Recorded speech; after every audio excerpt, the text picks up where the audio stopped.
আমরা শিক্ষা প্রতিষ্ঠানে আমাদের সন্তানদের হাতে দাকিরিস কুড়াল দেখতে চাই না, আমরা খাতা এবং কলম দেখতে চাই।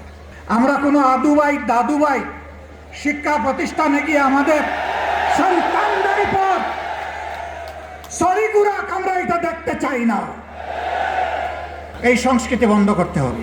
যদি বন্ধ না করেন, মনে রাখবেন জুলাই শুধু 24 সালে ছিল না, জুলাই প্রত্যেক বৎসরে আছে।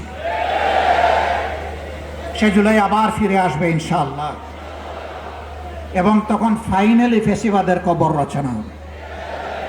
শুভবুদ্ধির উদয় হোক, জনগণের রায়ের প্রতি সম্মান দেখান, 70% মানুষের রায় মেনে নিন, গণভোটের রায় বাস্তবায়ন করুন।